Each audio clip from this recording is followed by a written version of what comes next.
Hi, my name's Angela Casey and welcome to Edinburgh Outdoors, the podcast that explores Edinburgh outdoor spaces and the people in them.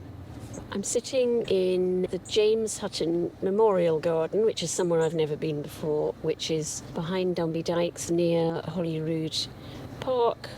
And there's a bench here and there are some rocks which have been brought from elsewhere around Scotland, which we'll find out about in a minute. It's got clipped hedges and the sun is shining.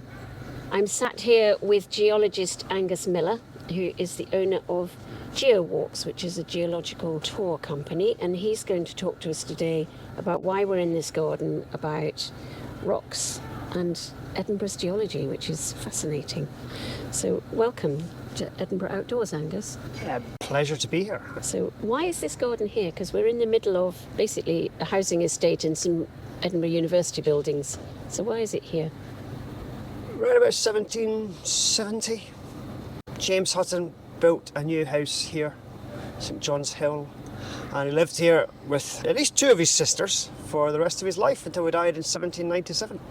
And James Hutton shouldn't need any introduction, but unfortunately he does, because he's not as well known as many of the other Enlightenment figures, but he is the founder of geology, really. And this spot is so important because it's where that geology got written down, it got thought about, it got discussed, it got sent out to the world. So there were houses on this site. I mean, at the moment now it's flat, but there were old houses here where they were originally. Yeah, it was a two-storey detached house with a bit of a garden sloping down towards Holyrood Road.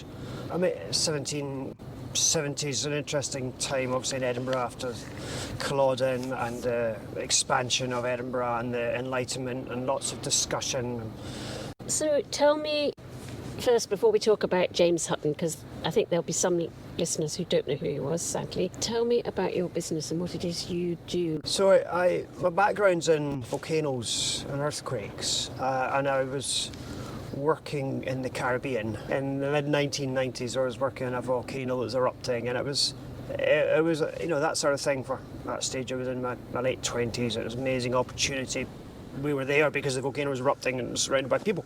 And I realised that for me, I got the buzz I got, what I loved doing wasn't so much the raw science, but the interface with people.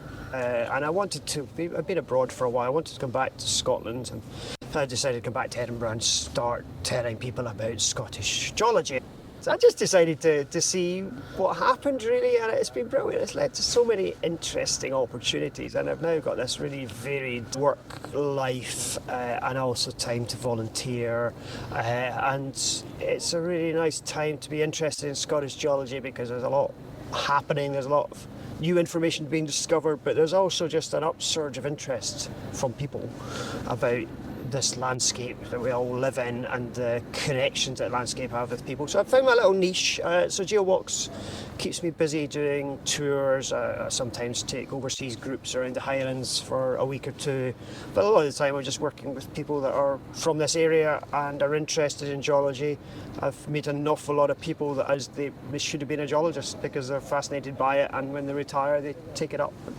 I teach courses at Centre for Open Learning at the university and for adult education at the council. And what came from here, what Hutton started people realising was that the world's a kind of system. You know, everything's connected, and we're so much more aware of that now because people are causing climate change and we're interfering with the way the Earth works. Humans move more material on the surface of the Earth than nature does. We are a geological force. So I think that's part of why people are more interested and aware, but it is, it's an amazing world. And we know an awful lot about it and how it works. And it comes from 200 odd years ago, and James Hutton sitting in his study here, scribbling away and presenting this vision of an active Earth. So yeah, Hutton had this vision of the process of the Earth, and he's often talked about in terms of geological time, his discovery of deep time, but it's more than that. It's about how the Earth works, and the rocks have evidence of past processes. And Hutton was saying, here's what's happened in the past, but we can now connect that to what carries on today, and understanding that the Earth was going to go on forever. And the bit I love about James Hutton's work, which is less acknowledged in other aspects, is that he looked into the future. And I think it's just really difficult. Actually, for all of us, who really thinks about anything beyond our lifespans? And the amazing thing we now understand is that we're halfway through Earth history. There's still another 5,000 million years to go. And James Hutton sort of talked about, well, what happens if you sit here for 1,000 years and see the landscape gradually change? And I love that thought. What's Edinburgh going to look like in a million years' time?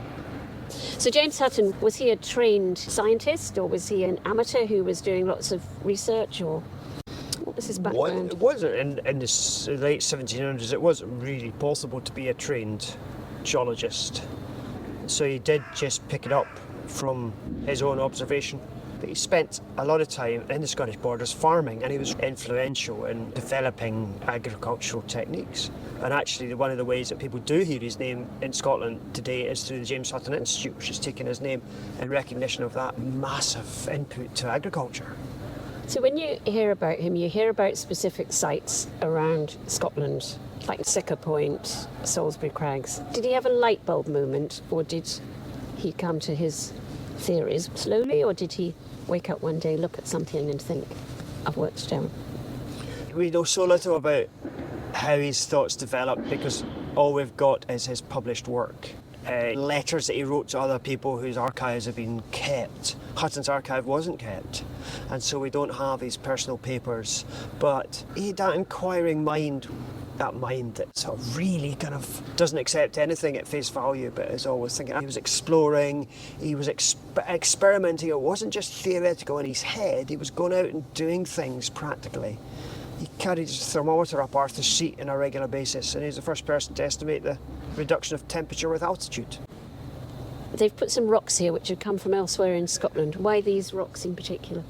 So the two most important ones, as you come into the garden over to the left, we've got two fantastic examples of Scottish geology. The grey one is metamorphic rock from the Highlands, and actually encapsulates a big part of Scotland's geological story because it's grey metamorphic rock, and it's been formed over a long period of time by the collision of continents and heat and compression. And then after that rock had formed, magma got injected into it to form granite. So James Hutton found this in Glentilt, just up the river from Pitlochry, and what he realised was that the granite was formed last. And that overturned previous ideas about granite, where people thought it was a primeval layer and there'd been a bit of disruption on the surface. And he says, no, granite's not that common. You don't find it all around the world, all around the country. And where you do find it, it's always like this. You find little veins of it coming into the existing rock. So it was liquid and it was injected into the existing rock, and then it cooled down and crystallised. And he was absolutely right, and he found evidence of that on Arran as well, and Salisbury Crags. Although it's not granite, it's the same thing that he was interested in, the Salisbury Crags. The second boulder is conglomerate, or pudding stone, lovely rounded pebbles encased in sand. And he was like, this tells us what happened in the past. You can imagine these pebbles rolling around in the riverbed, and then they've been collected and buried in sand and turned into rock. So we get evidence of rivers in the past that act just like rivers today. So we're going to go now and find the sunshine, I think, in Holyrood Park and look at Salisbury Crag. That would be great. Where's this come from? Does that come down from the top? Yes, this is one of my favourite rocks in the park because, it's a fallen block, and there's a bit of a tale here because back in the 80s there was concern about bits falling off Salisbury Crags, and nobody seemed to be minding too much about them hitting pedestrians, but they built this big rampart to catch falling rocks, and it's worked. This is one that came down, and I think it was the winter of 2010. There was a really cold winter. Anyway, it was in the evening news because somebody saw it fall. He was walking along a radical road with his dog, and the boulder came down with some of this breaking off. It's got lots of little bits come with it as well, so a lot of noise, a lot of bits moving. The dog disappeared, And of course we care about our dogs in Edinburgh. We do. Anyway, the dog was fine. Oh, good. That was going to be my next question. But this little piece tumbled down, and it's got a few stories because it's got lichen on it now. So, actually, we're healthy Edinburgh air. It just was just sitting here for a few years. It also used to have calcite on the top surface here, that white stuff. And that's just gradually dissolving as the rain falls on it. But this is dolerite, which is what the crags are made of. And you can still see there's a light coloured patch just right up at the top of the cliff there. That's where it came from. Wow. And you see the scree at the bottom of the slope just in front of us. There's an awful lot of bits of rock come off that cliff over the last few thousand years. And it's a little bit of a strange thing because it's a cliff, it's a high hill, it's really tough rock, and the ice sheets have scraped over here and left Salisbury Crags behind, but it doesn't particularly like today's climate and freeze-thaw action in the cracks, and you get bits falling off. James Hutton, talking about him, he came along here and looked at this, and is this where he came up with some theories from Yes, Crags? He's interested in the nature of igneous rocks formed from magma underground, and he wants to prove that. But also, we'll get up to the end of the cliff and where he actually kind of zeroed into the rock and saw that. But this process of rocks falling, I mean, that's kind of what he was talking about. If you stand here for 1,000 years, you can hit by a rock because the cliffs are crumbling. That's the ongoing geology. And so he was talking about how the land is always wearing away. And it comes from his farming. He's looking at the soil, and he sees, as farmers know, soil gets washed away. Yeah. But he's thinking, well, the soil's not gone, it's still here, so it must be being renewed. And he dug down in the soil, as knew that it was coming from breaking up of the rocks underneath. And he's like, well, if the rocks are getting destroyed to make soil, what's renewing the rocks? So, and I just love that, just that kind of like first principles, what's going on here. And instead of just saying, well, God made it so, he is thinking about the natural processes. And that's not to say that he's not religious, because he is religious. Most people were then. So he develops this idea really of a machine created by God, set in motion, where these natural processes keep on renewing the surface of the land. From that, the idea of this being a landscape which is always changing. And his theories still hold true today. People haven't disproved them. Is that right? That's right. I mean, obviously there's a lot of modification, but the basic principles. He did go off down some blind alleys, but that's inevitable. But fundamental understanding of earth processes from Edinburgh in the late 1700s. I often wonder, you talk about Hutton's genius. He was in the right place because he was surrounded by a landscape that does force you to ask questions as to why. If he'd been in London, he might not have had the insight. Well, London that was paved with rocks from up here. Yes. Every landscape has got stories. There's the history of the people that have been before. I think Edinburgh's particularly special in that regard, in having a really interesting, kind of intricate landscape that's been used by people, but it's not unique. So we've been walking beneath the crags, which are this gorgeous reddish colour and very sharp, and they make the outline. Everybody sees from the city on a steep angle. And then we're now walking towards Arthur's Seat, which is obviously really well named, which many people say looks like a lion. And the park's really busy. We're walking away from the cars now, which is good.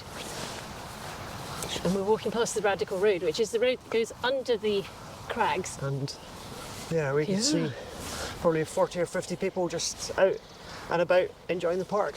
Yeah. It's a lovely day for it, but... It is a lovely day, but it is very busy. And it's not just visitors either, it's very well used by Edinburgh people.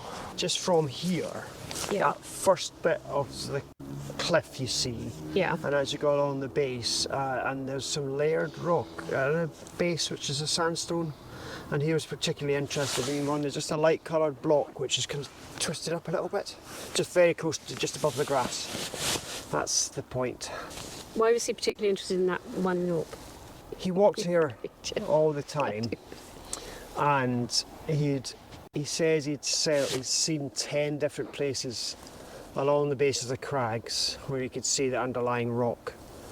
But if it was just layers of sandstone and then the igneous rock on top, Then the other argument of the day was that what's called the Neptunist school of thought was that all this was laid down under water.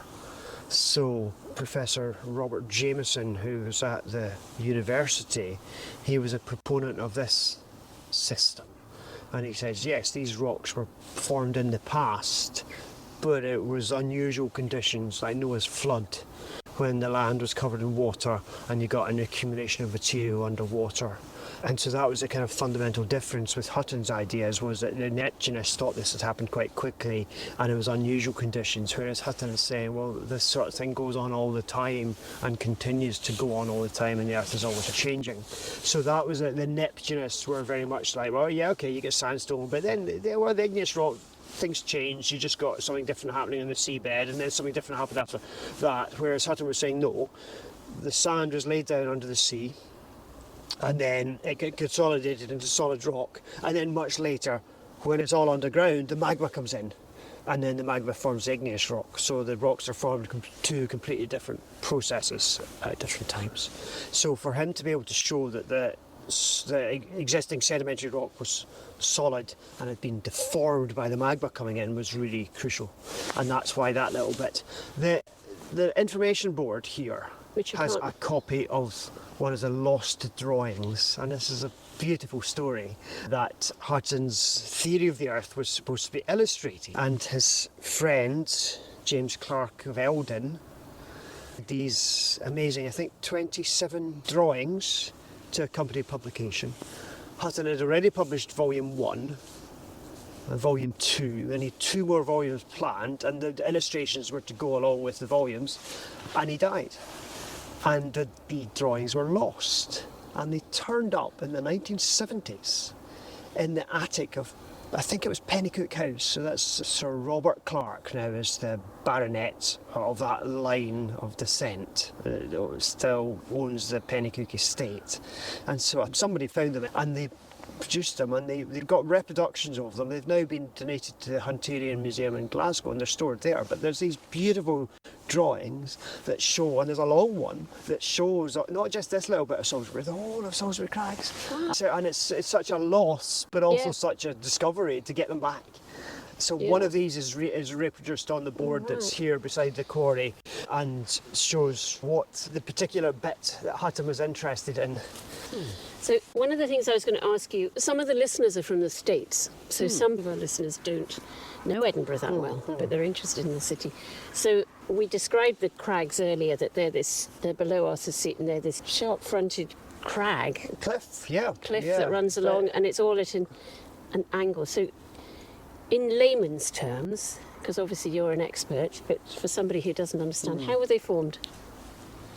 So this is what I love about Holyrood Park in general, because we've got Arthur's Seat above us, and we've got Salisbury Crags. There's this line of cliffs underneath Arthur's Seat, but they're visibly very different. Arthur's Seat is a kind of high, messy hill. It's a lot of rock exposed. It's covered in gorse, but it's quite varied.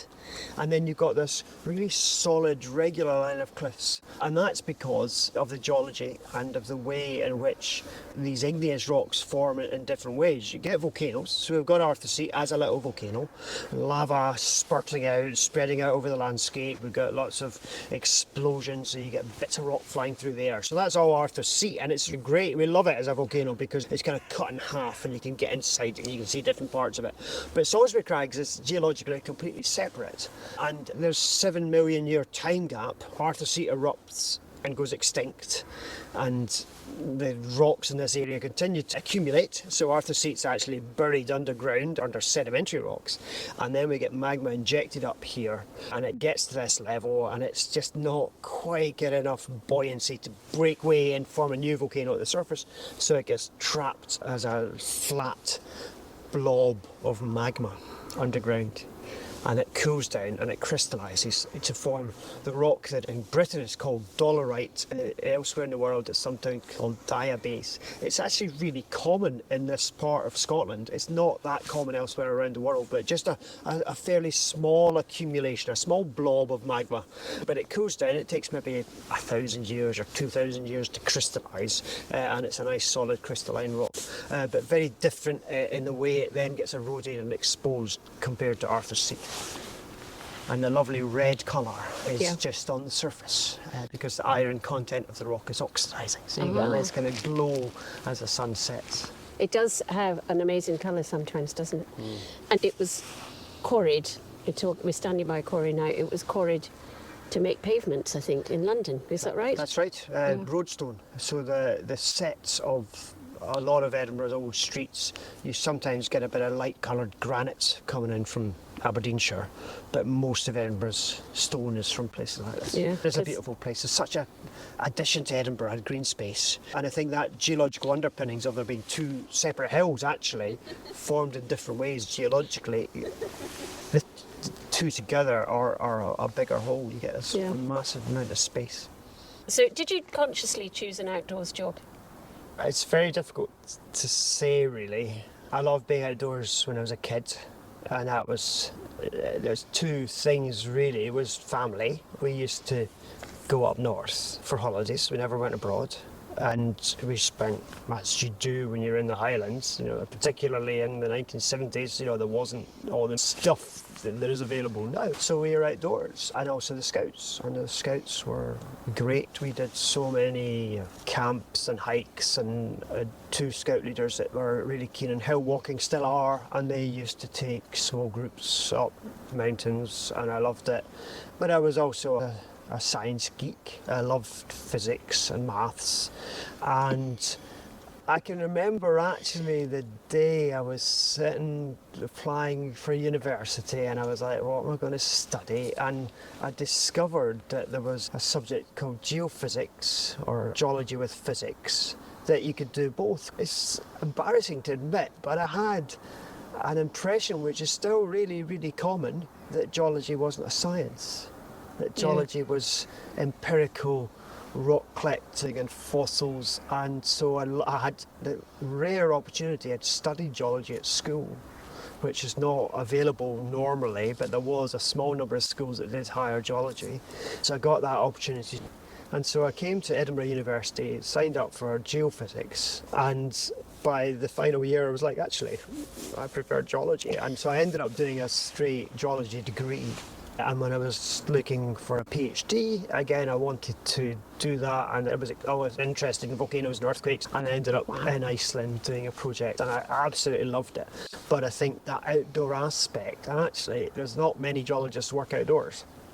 But I'm lucky that I have managed a little niche that does allow me to be outdoors a lot. I love being outdoors, and as I know, what I love is the interaction with people in the outdoors, and it's great fun, and I meet so many different people. The other question that I ask everybody when we're here is, apart from where we are now, because I'm guessing this is one of your favourite spaces in Edinburgh, but where in Edinburgh would you say is your favourite place outdoors? I couldn't possibly choose. It's like choosing my favourite child. I think it's a case of the whole is greater than the parts. There's so many nice places. The fact that you've got a small city and you've got the little river coming by with nice walks along it, you've got the cycle paths, you've got the hills. There's just so many places where you can just get a bit of fresh air and a bit of sky, really, because it's a big sky place, Edinburgh, isn't it? And so much of it, particularly if you're in the hills. And you don't need to make a lot of effort to climb Blackford Hill, or you can go into the Pentlands and further afield. And then the other, what geologists do, really love coasts, because you often get you get fresh rock exposures and you get all these pebbles. So I would always also choose to walk along the coast out into East Lothian. We get so much lovely coastal walking. Well, thank you, Angus. You've got me up on the crags, which is really nice, and we've walked around the park, and we found out more about Hutton. If people want to find out more, what can they do? So my Geowalks website's got some information, the Edinburgh Geological Society, there's interesting publications and leaflets. There's a lot of interest in Edinburgh.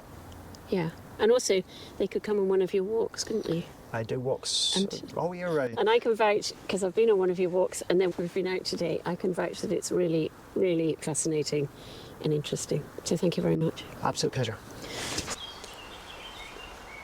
If you've enjoyed the Edinburgh Outdoors podcast, please rate us on your podcast app and leave a review.